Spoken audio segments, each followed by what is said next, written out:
오늘 보실 말씀은 오바댜 1장 21절 말씀입니다. 오바댜 1장 21절 말씀, 제가 가지고 있는 성경 구약 1286페이지에 있습니다. 오바댜 1장 21절, 제가 가지고 있는 성경 1286페이지에 있습니다.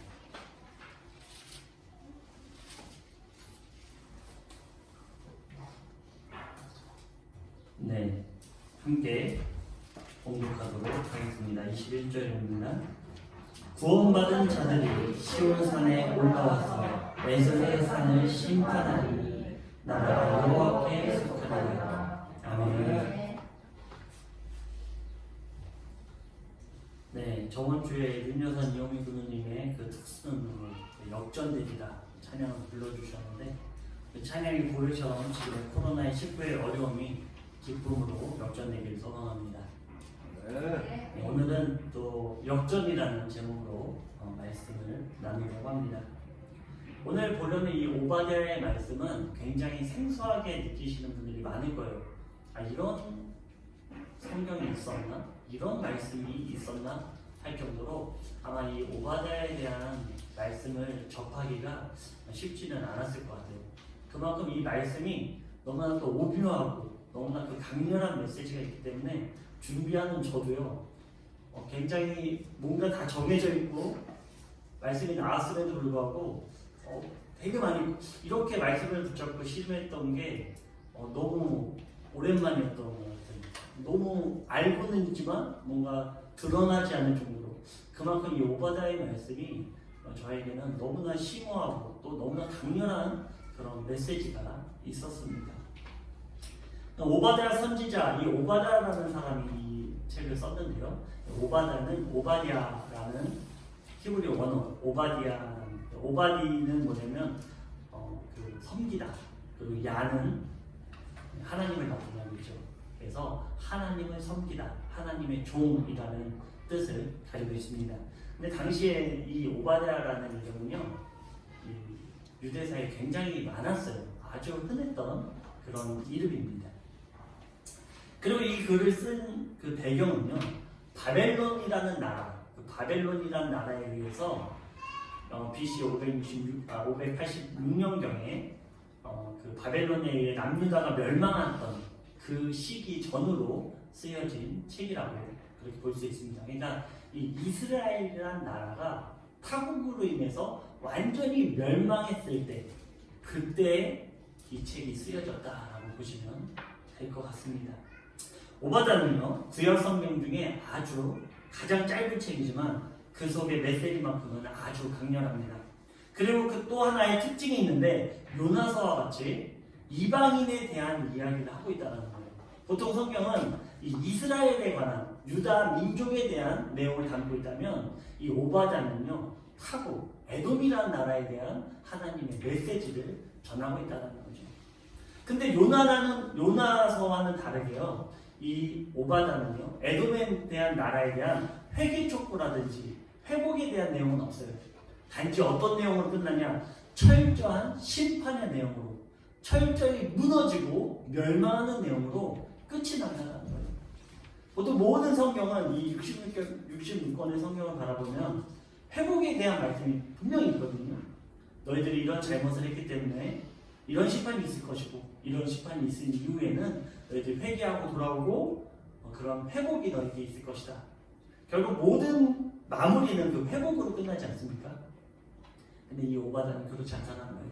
그냥 영원한 멸망, 영원한 심판, 그것으로 끝이 나고 만다라는 것이죠. 바로 본문 1절에서 2절을 우리 함께 보도록 하겠습니다. 1절하고 2절입니다. 우리 함께 한 목소리로 봉독해 보도록 하겠습니다. 오바댜의 묵시라, 주 여호와께서 에돔에 대하여 이와 같이 말씀하시느니라.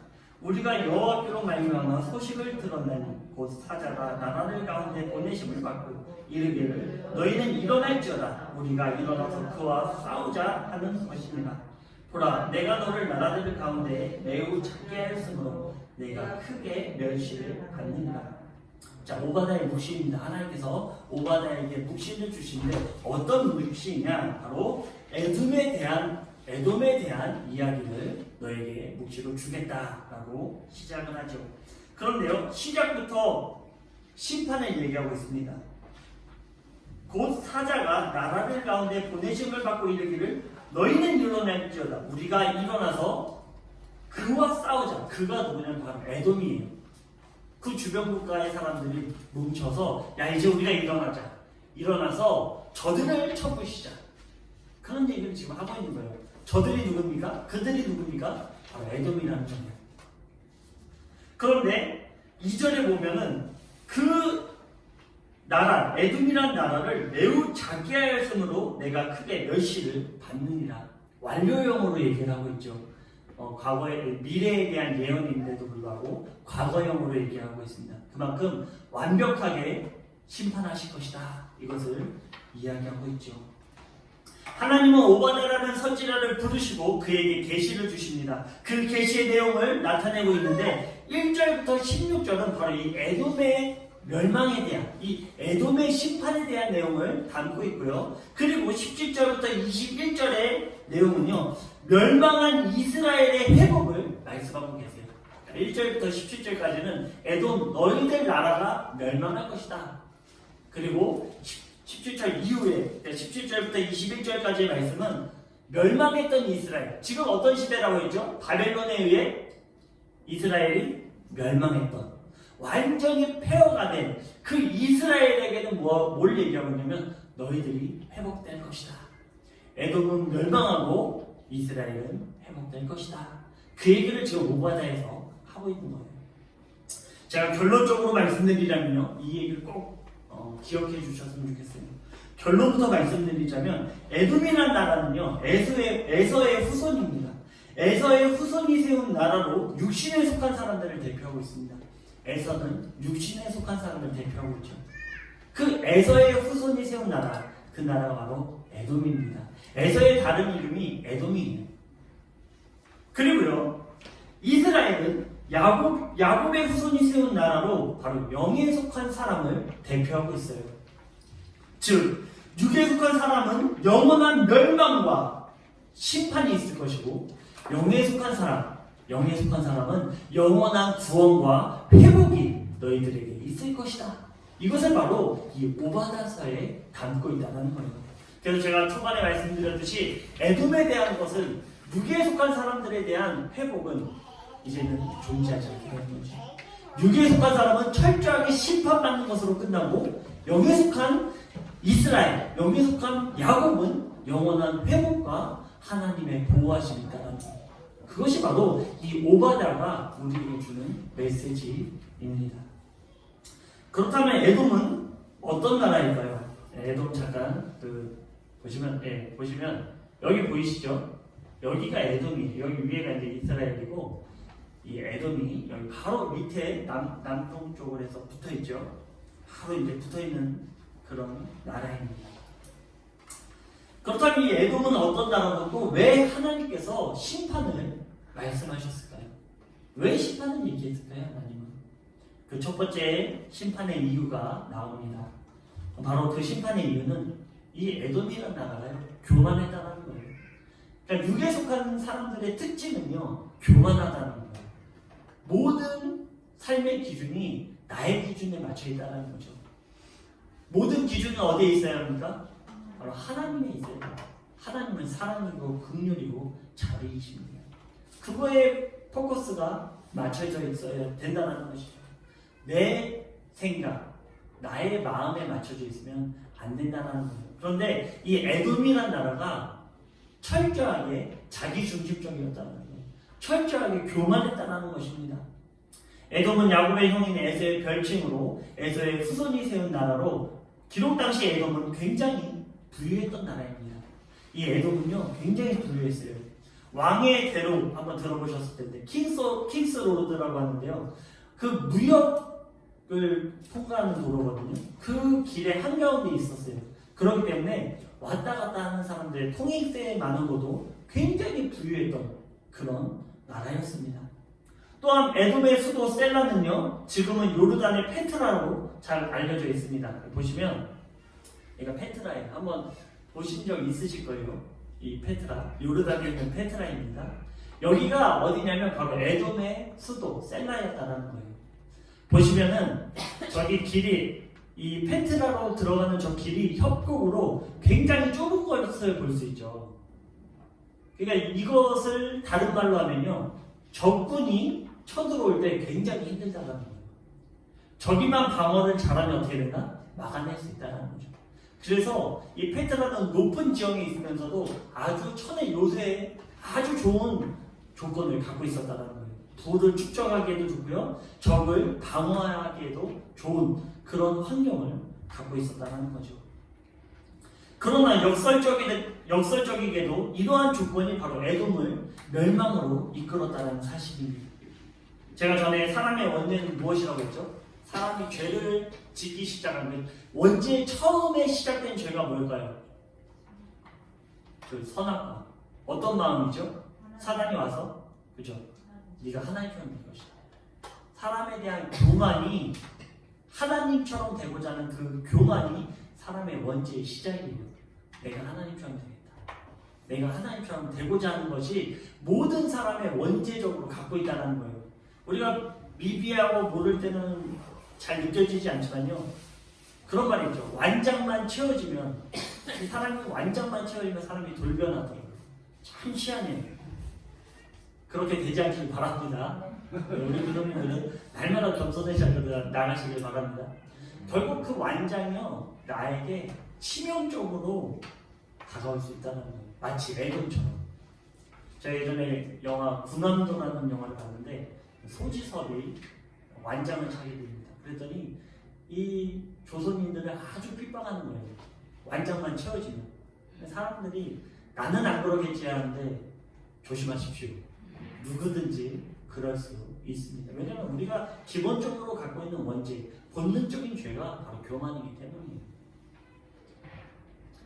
이처럼 하나님은 인간이 교만의 극에 달하는 그 순간순간 세상을 향해 심판하신다는 거예요. 제가 예전에도 한번 말씀을 나눴죠. 모든 자리에서 사람들이 하나님의 자리를 넘볼 때 하나님은 심판을 예비하고 계세요. 그런데 이 에돔이라는 나라가 부하고 안전한 나머지 아주 교만이 극에 달합니다. 3절을 보겠습니다. 3절 앞에 있죠. 함께 봉독하도록 하겠습니다.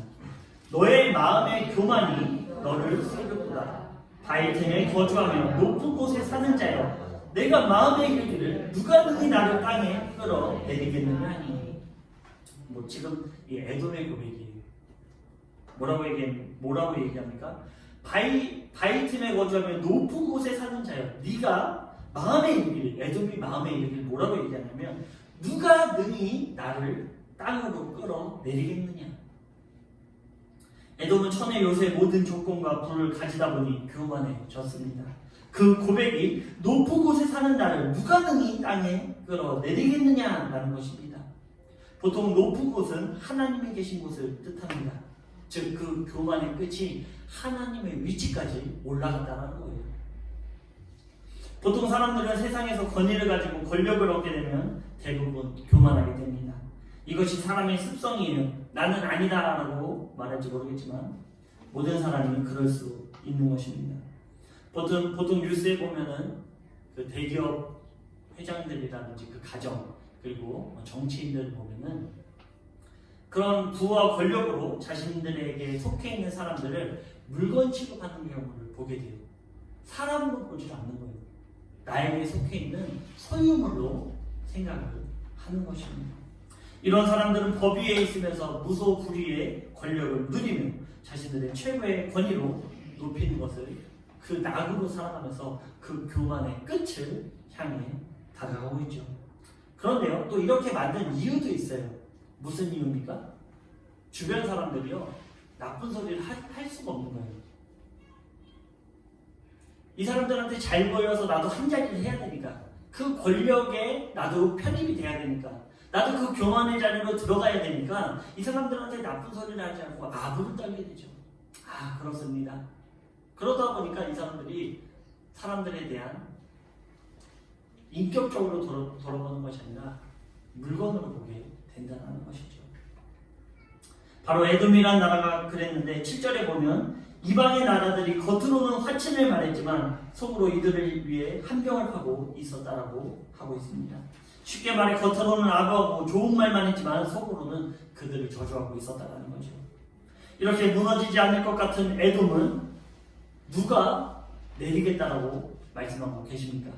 바로 만군의 여호와 하나님께서 너희들을 끌어 내리겠다라고 말씀하십니다. 4절입니다. 내가 독수리처럼 높이 오르며 별 사이에 깃들일지라도 내가 거기에서 너를 끌어 내리리라 여호와의 말씀입니다. 세상에 누가 하나님이 내리시겠다는데 그 자리를 갖고 있는 사람이 누가 있겠습니까? 하나님은요 그런 교만의 위치, 나의 위치까지 올라와 있는 그 에돔의 교만을 이제는 끌어 내리시겠다라고 하나님께서 선포하신 것입니다. 그렇습니다. 인생이라는 것은요 영원하지 않아요. 이 땅에 온 이상 반드시 왔던 곳으로 돌아가야 합니다. 부귀와 영화가 영원할 것 같지만 인생은 결국 그 끝이 있다는 것입니다. 그러기에 우리는 교만하지 말아야 합니다. 우리가 어떤 위치에 어떤 곳에 있던 하나님 앞에 인생이 겸손하듯 우리는 겸손해야 합니다. 하나님은 육에 속한 사람의 첫 번째 특징은 지극히 교만하다는 것입니다. 그리고 그 교만은 반드시 멸망하여 무너진다라고 하나님은 경고하고 있는 것입니다. 두 번째 심판의 이유는 무정하다는 거예요. 다른 말로 하면 사랑이 없다는 것입니다. 10절에 보면 내가 즉 에돔이 내 형제 야곱에게 행한 포악으로 말미암아 부끄러움을 당하고 영원히 멸절될 것이라고 말씀합니다. 뭐라고 얘기합니까? 에서와 야곱은 어떤 관계였죠? 에서와 야곱 형제지간이에요. 심지어 그것도 쌍둥이였습니다. 쌍둥이 형제지간이었는데 지금 이 에서가 형제인 야곱에게 뭘 했다라고 합니까? 포악했다라는 거예요. 10절에 보면 우리 10절 같이 보도록 하겠습니다. 내가 내 형제 야곱에게 행한 포악으로 말미암아 부끄러움을 당하고 영원히 멸절되리라. 네, 두 번째는요. 너의 형제 야곱에 대한 무정함, 무자비함 그리고 포악함이 너를 멸망시킬 것이다 라고 얘기하는 것이죠.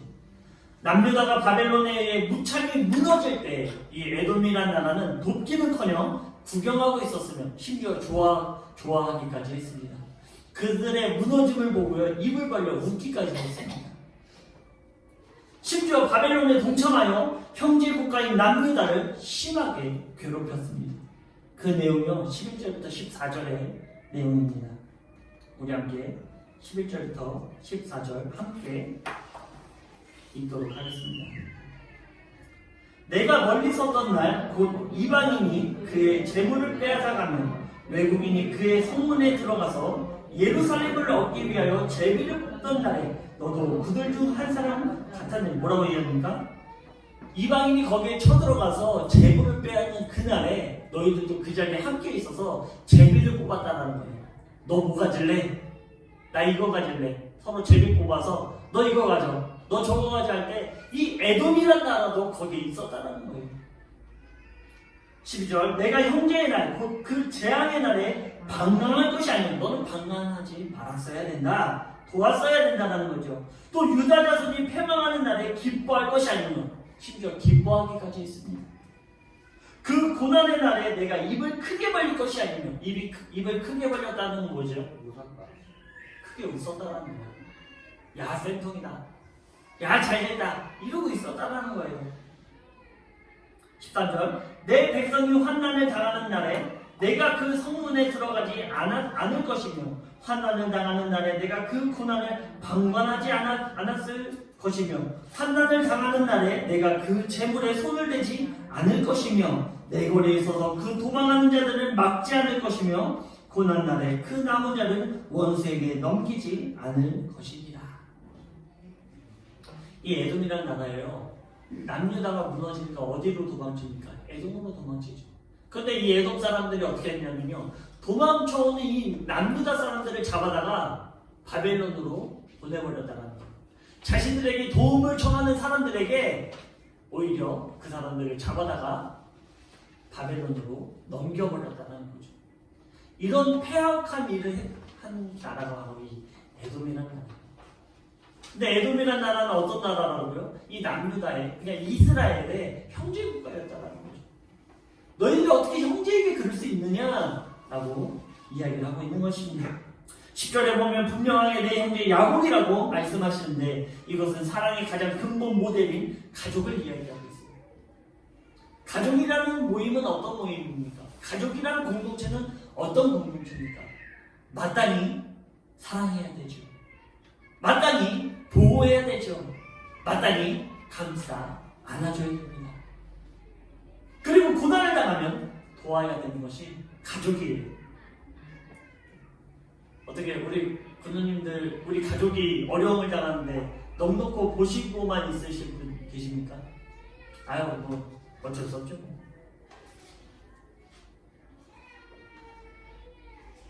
하지만 가장 끈끈한 관계인 가족마저도 사랑하지 않고 오히려 그들의 고난을 즐거워했다는 것입니다. 바로 에돔이 그랬다는 거예요. 좋은 일이 있으면 축하하고 안 좋은 일을 당하면 함께 슬퍼하는 것 같지만 결국 그 속에는 좋은 일이 있으면 배아파고 슬픈 일을 당하면 속으로는 휴지를 불렀다는 것입니다. 옛말에 우리도 그러죠. 지적이 땅을 사면 배가 아프다. 이것이 바로 사람의 습성인 것 같아요. 사람의 습성이요 참 못됐어요. 그죠?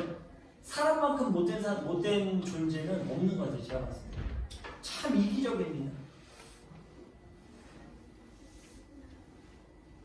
하지만 하나님의 공동체는 이 습성을 뛰어넘어야 된다는 거예요. 하나님을 믿는다는 이유만으로 이 습성마저도 버려야 된다는 거예요.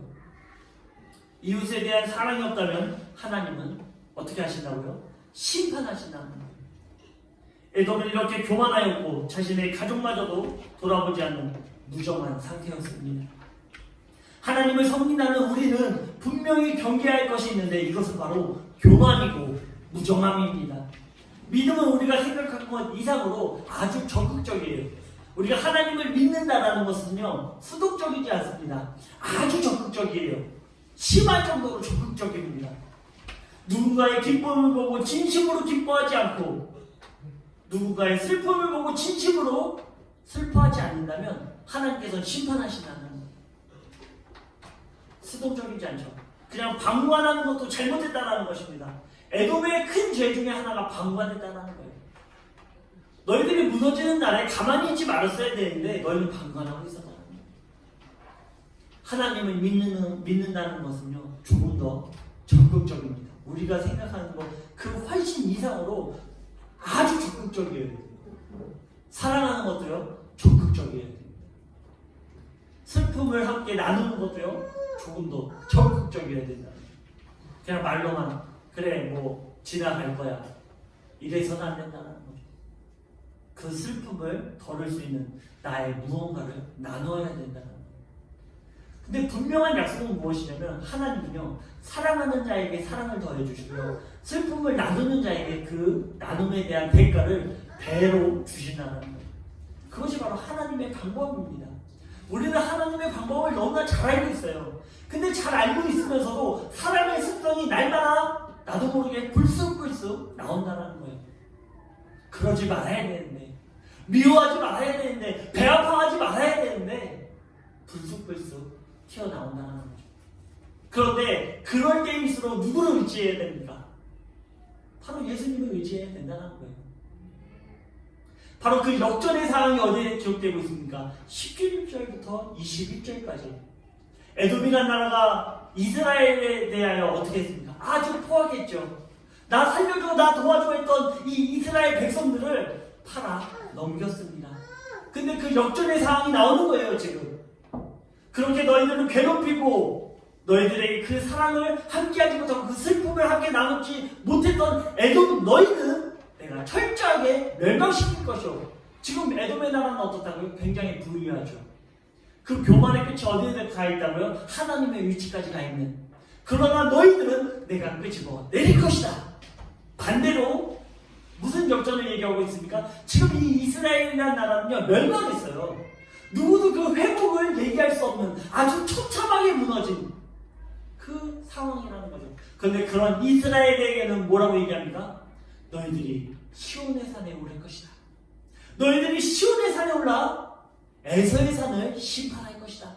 에서의 산을 대표하는 곳이 어디라고요? 바로 이 에돔. 이 에돔을 너희들이 이제는 심판하게 될 것이다. 조금 더 적극적으로, 그리고 아주 적극적으로 사랑했던, 적극적으로 그 슬픔을 함께했던 너희들, 믿는 너희들에게는 함께하겠다는 거예요. 지금 멸망에 대한 메시지는 현재 상황은 똑같죠. 이스라엘은 멸망한 상황, 에돔은 현재는 굉장히 부유한 상황입니다. 그러나 멸망의 날에, 만국을 심판하시는 그 멸망의 날에 15절에 보면요, 여호와께서 만국을 벌하실 날이 가까웠나니 내가 행한 대로 너도 받을 것인즉 내가 행한 것이 내 머리로 돌아갈 것이다. 이스라엘도요, 하나님 앞에 범죄했어요. 그래서 무너졌다는 것입니다. 인간이 하나님 앞에 회복될 수 있는 것은 아무런 힘도 없어요. 인간의 힘으로는 하나님께 나아갈 수 없습니다. 저번 주에도 나눴듯이 인간의 힘으로는 그 돌 하나 굴리지 못한다는 거예요. 그러나 17절부터 얘기하는 그 시온의 산은 누구를 예표하고 있습니까? 바로 예수 그리스도를 예표하고 있죠. 예수 그리스도를 의지하고 그 예수 그리스도께 나의 약한 것을 의지하는 자에게는 하나님께서 시온의 산에 들어가 에돔의 산, 그 에서의 산을 심판하는 날을 주시겠다는 것입니다. 회복해 주시고 영원한 구원의 기쁨으로 이끌어 주시겠다는 약속, 그것이 바로 이 오바다의 메시지라는 거예요. 지금은 우리가 힘들고 어렵습니다. 하나님께 예배드리는 것마저도 비난을 받고 있는 그런 시대를 우리가 살고 있습니다. 그러나 그 마음 가운데 우리가 세상을 미워하지 않고 적극적으로 사랑하고 그들의 아픔을 함께 나눈다면 하나님께서 우리를 붙잡아 주실 것이고 영원한 구원의 약속으로, 영원한 회복의 약속으로 우리를 이끌어 주신다는 사실입니다. 아멘. 그 마지막 말씀 21절의 말씀을 우리 함께 다시 한번 봉독하시고 함께 기도하도록 하겠습니다. 21절입니다. 구원받은 자들이 시온 산에 올라와서 에서의 산을 심판하리니 나라가 여호와께 속하리라. 아멘. 우리에게 반드시 그 역전의 날이 있다는 사실입니다. 그 하나님의 역전의 날을 기대하며 날마다 하나님께 간구하시며 예수 그리스도로 충만한 삶을 살아가시리 주님의 이름으로 축원드립니다. 기도드리겠습니다. 지금은 우리 주 예수 그리스도의 은혜와 하나님의 무한하신 사랑하심과 성령님의 위로 교통하시니 우리의 인생 가운데 역전을 선포하시는 하나님을 바라보는 저들의 머리 위에와 가정과 일터와 사업자 그 자녀들 위해 지금으로부터 영원토록 함께하길 간절히 축원하옵나이다. 아멘.